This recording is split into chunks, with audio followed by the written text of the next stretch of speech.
Hi, I'm Steve Clemons, and I have a question.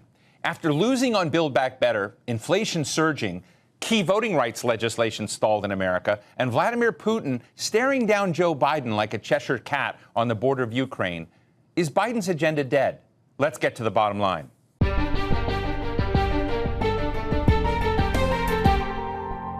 He's facing pressure from the left and the right, and that's just in his own party.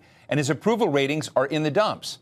A year into his presidency, Joe Biden has delivered on many of his campaign promises, like not tweeting at 3 a.m. and becoming a White House with less drama. He's also gotten huge spending bills like the American Recovery Act through Congress. But the Democrats were unable to agree on the Build Back Better Act, which includes Biden's big social and economic overhaul for America. And they couldn't pass the Freedom to Vote Act. So year one of the Biden White House kind of smells like a failure right now. Biden promised to tackle the coronavirus epidemic better than his predecessor. But the surge of the Omicron variant exposed a lot of holes in his strategy and disrupted work and school across the country. And as Russia puts its foot down on Ukraine, Biden's response has been hesitant, giving many Republicans a chance to paint him as weak on foreign policy. So before this year's midterm election, can he turn a corner and recharge his party and his own popularity? The clock is ticking. Today, we're talking to two Democratic strategists, Simon Rosenberg, president of the New Democrat Network, whose political career includes work on Democratic presidential campaigns, and Nomiki Konst, who's worked for the Democratic National Convention and for Our Revolution, the political action group inspired by former presidential candidate Senator Bernie Sanders. Nomiki, it's great to see you. Simon, great to see you as well. Let me just ask you both, and start with Nomiki. I mean, at the beginning, I'm going to show you a poll here of the president's approval rating. Gallup has been monitoring this on an annual basis. In January 2021, Joe Biden was at 57% of the country, which is a pretty good number. But now it's fallen 1 year in to 40%. What has happened from your perspective? Well, this often happens when you're coming out of a disaster, often created by the other party, the Republican Party. The same things happen historically. With that being said, we're still in the middle of this economic crisis, and it's not that the Democrats can't come to terms and get this deal passed, the BBB. It's that two Democrats are completely out of line with the party, basically siding with Republicans. Senator Sinema was greeted on the floor of the Senate shaking hands with Republicans. Nothing can show who you are more than that. So I think the frustration that Democrats like ourselves have right now is that the Democratic Party is not organized, is not focused, it is not strategized, it is not mobilized, and more than anything, it appears to be out of touch with the concerns and the pains that everyday Americans are facing right now. Most Americans are worried about inflation, but I think that is a reflection of other concerns, underlying concerns, whether it's children going to school when we have a pandemic that still exists, whether it's the Omicron, spreading across this country and still sending people to the hospitals, whether it's pay being historically low. I mean, we weren't able to pass a $15 minimum wage as inflation is occurring and at a record level right now. So, it's the everyday pains that people had before the pandemic that have only accelerated and exacerbated. And it doesn't seem like Democrats are responding because of these two people on Capitol Hill that are putting on theatrics that show, Washington, once again, can't do anything to solve your everyday needs. So, Simon, let me ask you, is this challenge that the Biden White House is experiencing, a fall in its numbers, the fall of Senators Manchin and Sinema, or is this a White House that hasn't figured out how to get ahead of these big tectonic issues that are scaring Americans right now and that are giving them anxiety and kind of even that are so compelling that two senators in your party might include even a few Republicans that said there's no doubt that America has to. So I'd just like to get your take as well and response to Nomiki. So I think it's actually kind of simple, right? Is that the two issues that have dominated our politics over the last year or 2 years have been COVID and the recovery. Those are the things that poll the highest in all the polling. It's where voters' attentions are, as they should be, given that we're in the midst of a once in a 100-year pandemic. It obviously was going to be the big challenge for the Biden administration. And when the public thought Joe Biden was doing a good job on COVID, his numbers were high. And when the public started believing he wasn't doing a good job on COVID, his numbers went down. And where we are today is that Joe Biden is now underwater, where more people don't think he's doing a good job on both COVID and the economy. And that's what we've got to do as Democrats going forward, is that if we can't get those numbers up, right, if we can't be competitive on COVID and competitive on the recovery, we're going to have a tough midterm. If voters think we did a good job on those two things, right, because at the end of the day, when you're the incumbent party, the thing that matters is, have you made my life better more than anything else? If people feel the economy is good and that we've done a good job on COVID, we'll have a competitive election in the fall. Well, Simon, let me ask you this. I mean, you know a lot about economics. You've worked in the kind of, the centrist, pragmatic, economic-oriented area of the Democratic Party. I've interviewed all of the players and spent time with them, whether it's, folks in the White House or even folks like Senator Manchin, and talked to them. And Manchin's been pretty consistent from the beginning when it came to his fiscal conservatism, right, which is a key element.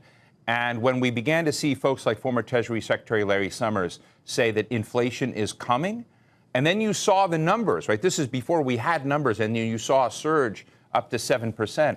And Manchin is saying, look, we've got high inflation, and Americans have anxiety about that because they can't buy the food, the transportation at the same level they were. And Nomiki said this. I mean, they feel that you've got a geopolitical crisis developing that may spike fuel prices around the world, and you have another variant.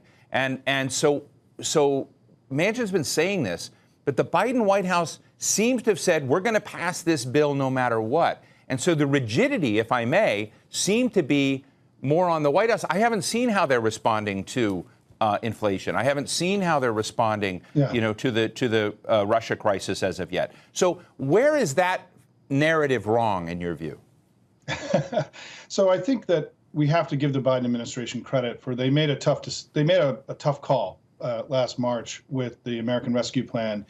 And by making it as big as they did, they risked inflation. But look what the positive that's happened, right? We just had one of the strongest economic performances in the American economy in the post-World War II era, right? We've had GDP growth at over 5%. We've had 6 million jobs created. Real wages for the bottom half of workers has actually gone up despite high inflation, right? We've seen more new jobs, more new business formation last year than any year in American history. So this was a banner year for the American economy. And the cost of that very rapid growth, getting us back close to full employment, has been higher than anticipated inflation. And I think that whether or not, the alternative, Steve, would have been to have the economy grow slower, right? And that's why I think we made the right decision. What's now going to be important, now that inflation has showed itself to be more durable, in large part because of the factors that you were describing, right? Global supply chain problems, the services, the fact that COVID has gone on longer than we had anticipated. The Fed is stepping in, and they're going to do their job in the next few months. Will the economy stay strong for the Democrats? I think that, the estimates are we're still going to be over 3% GDP growth, still millions of new jobs, millions of new people will be getting health insurance. I think we can defend this economic record as we go into the midterms, but we have to defend it. And I think we spent the last 6 months talking about things other than what we've done. And if we can't get credit for what we've done, we're never going to get credit for things that we didn't do. And so I think that what's really important now is we've got to defend what we have already achieved, sell it to the American people as hard as we possibly can, and hope for the best. It's just a basic fact of politics that if you can't get credit for what you've already done, you're not going to get credit for things that haven't happened yet. Nomiki, let me show you some other data that's come out, and it's about how Americans feel about their country. And you've got those that think we're in the right direction, 22% of the nation. Those that are going the wrong direction, 72%. Mixed, not sure, about 6%. So most people have a view. And this is an NBC News poll. This is from NBC. And so I just want to say, I remember vividly January 6th. And from January 6th and the insurrection in the United States Capitol, I sort of thought any direction but that would be applauded, by Americans. So something has happened. And I just want to put something else on the table because I know you feel the plight of a lot of struggling Americans. Joe Biden once did an interview with me, and he said the Democratic Party had become a party of snobs, that we had lost connection with people struggling, that were facing, they were working hard but getting less for it. They were having a problem with their kids in school. And so Joe Biden was going to de-snob the Democratic Party and get it reconnected with working Americans and do that. And I just love to hear you. Has he succeeded in that? If he's failed, is that helping to drive some of the wrong track numbers here? Yeah, I think when you look at those numbers, there are folks who think we're going further in the direction of January 6th, that it's getting worse.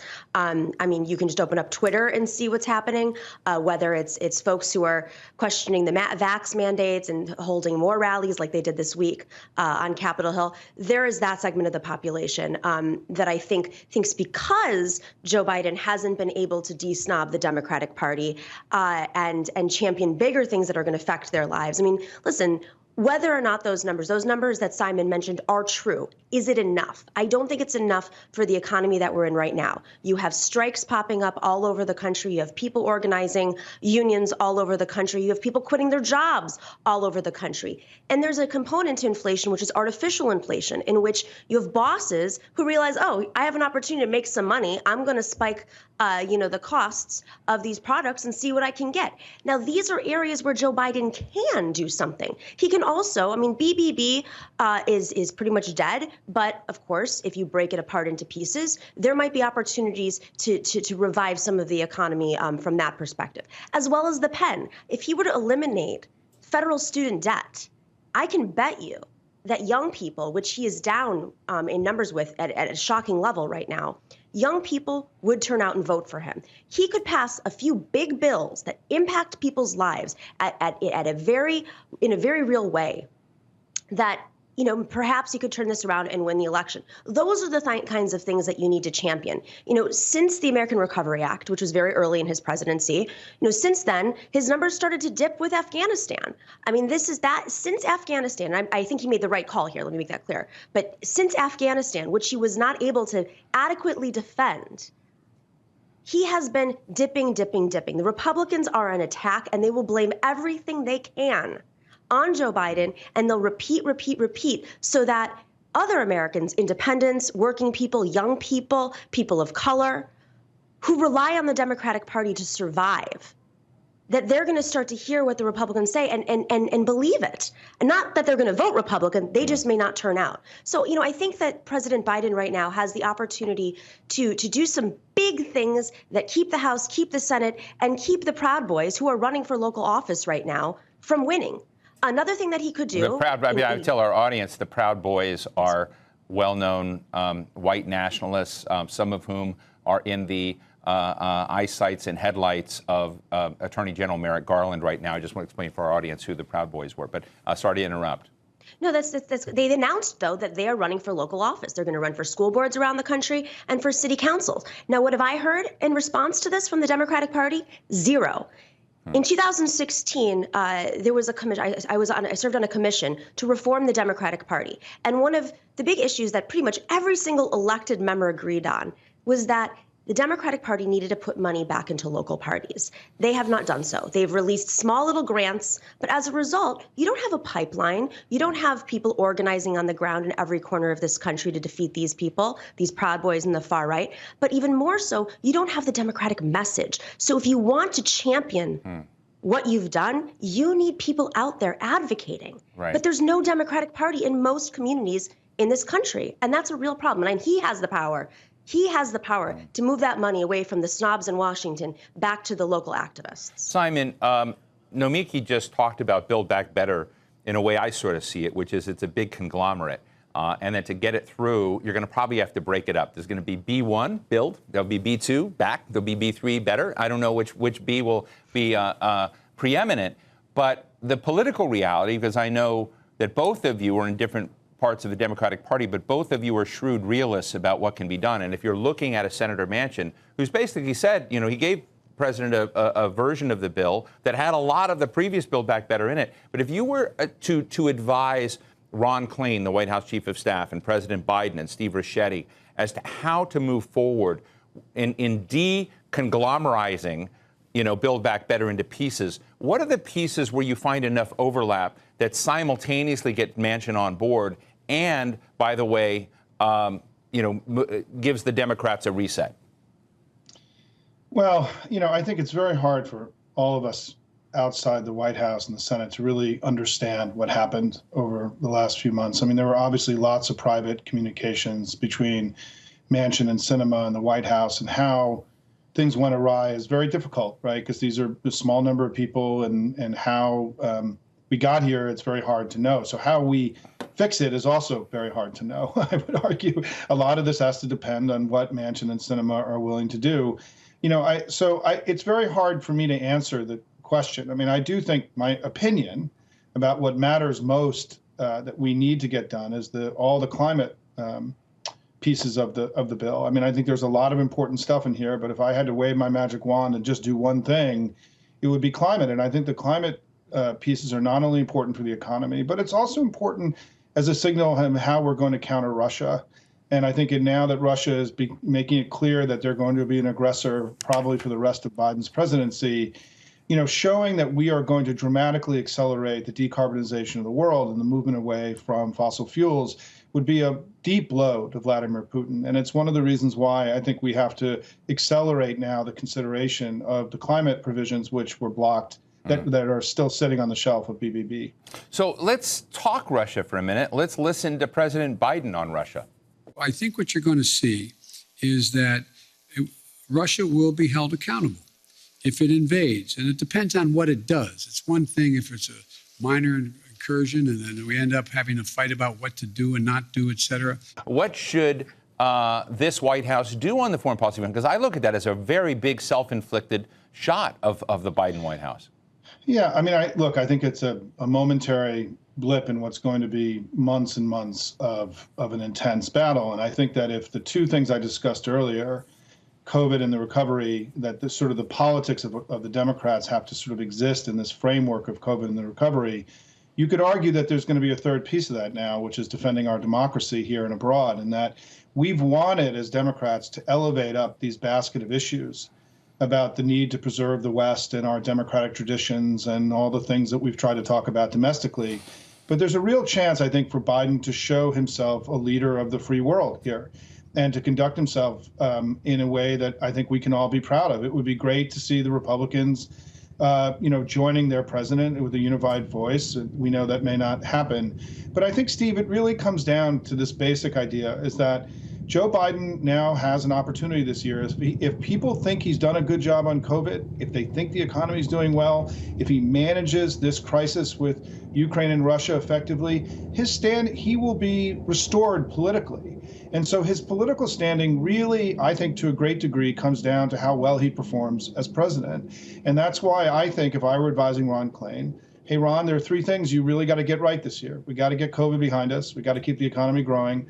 And you've got to win this battle with Putin now.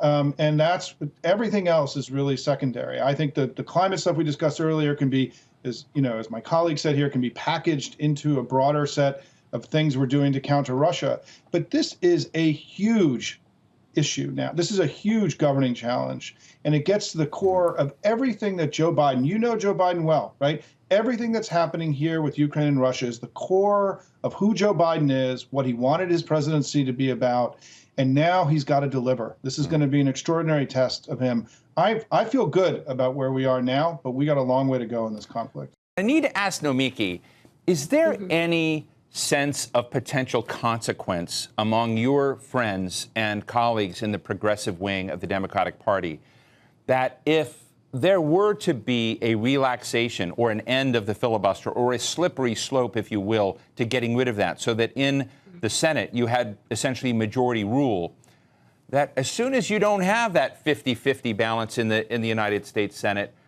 and the Republicans were to be up just one vote, you might get a repeal of the assault rifle ban. You might get imposition of federal guidelines on abortions at 20 weeks and nothing after. You might get voting ID laws that are very, very restrictive across the United States. That you can go through the Republican litmus test. Keystone Pipeline could be back, another big issue. So I'm just interested in this argument and why no one, this is what Joe Manchin has been laying out to some people. Why is no one responding to him on that? Do they not care about these other items coming, or just throw fate to the wind, let it go where it will? I think there's a couple issues here. I think, number one, it's Joe Manchin who's making this argument, and he has not acted in good faith, clearly. He's representing his interests, and frankly, his interests are personally tied to his wealth. So I think it's the messenger in that case. I think the history of the filibuster and the racial elements of its intent, I think that people finally understand how this tool was used to basically empower, wealthy white males in this country. And I think, if you really want to get to the root of what the progressives are talking about right now, is there's a real conversation about eliminating the Senate. Do I agree with that? No, but I have to tell you, that's how far this conversation is going at this point. Yes, of course, there's that concern. This is a weapon. This is a right-wing weapon that the Democrats have also used. That does not mean it's good. I think it blocks more good than it does otherwise. I think folks are very frustrated that when Democrats do have power, they're not able to champion very big, bold ideas that, frankly, would be very hard to reverse. I mean, something like a BBB is voting rights protections, which is much more than the filibuster. Those are big issues that we were able to champion in eras when the filibuster was not used this way. So, I just read Harry Reid's autobiography that he wrote about 10, 12 years ago. And it was very disappointing to see how often the filibuster got in the way of bills that were really just there to improve every American's life, Republican voters as well. So I think if there was a better education about the history of the filibuster, people would be against it. Let me just ask you both finally, really short answers if you wouldn't mind. Is Joe Biden making Donald Trump more popular right now? Nomiki? So far, Joe Biden's doing better than Donald Trump was at this time of his presidency, but not by as much as we'd like. Is he making? I think he's riling up the base. But Joe Biden, I'm sure, saw the numbers of Donald Trump's rally with Bill O'Reilly, and they couldn't fill a stadium in Florida. So, maybe he's not as popular as we think. But Donald Trump's ideas are spreading, and there are other mini Trumps around the country that are running, and that's what I'm concerned about. Just real quick, Joe Biden, I hope you can clean up your comms shop. That, I think, is a major issue that Simon and I could probably agree on, is that the communications coming out right now is really getting in the way, and Republicans' attacks on him are steering the ship right now. Simon, I'm going to give you the last word. I don't think Donald Trump is ever going to get elected president ever again. He has a very low ceiling. People have rejected him, and I don't think he's going to come back. However, as Nomiki said, that MAGA has now replaced conservatism as the governing ideology of the Republican Party. This has spread way beyond Trump, and that's what makes this moment far more dangerous. I mean, there really isn't anything like a moderate Republican Party that anybody can point to. They've had many off-ramps over the last several years as a party, which they've refused to take. So we're really dealing with a radicalized political party. And it's the challenges in that regard are going to be very significant, which is why for Democrats, when you worry about defending our democracy, it may be that the most important thing that we do this year is do everything we can to keep the House and Senate from falling into Republican hands. And we have to connect these elections to the defending our democracy agenda that is so animating to the Democratic Party right now. Well, Simon Rosenberg, president of the New Democrat Network, and Nomiki Konst, Democratic activist and journalist, really thanks so much for your candor and for being with us. Sure. Thank you, Steve. So what's the bottom line? Americans are tense right now. They feel that something's not quite right in the country. And like any White House, the Biden team is struggling to put initiatives out there on the table that they believe Americans want and need. Only problem is that so far Americans aren't buying what Biden's selling. There are 9 months left until the midterm elections that'll determine which political party controls the House of Representatives and the Senate. And right now, things don't look so great for the Democrats. What to do, you ask? A wise man once said that the definition of stupidity is doing the same thing over and over again and expecting a different result. The president is going to have to change his orientation and get back to winning by cutting deals within his own party and finding a way to make deals with reasonable Republicans. That's what successful presidents do. And that's the bottom line.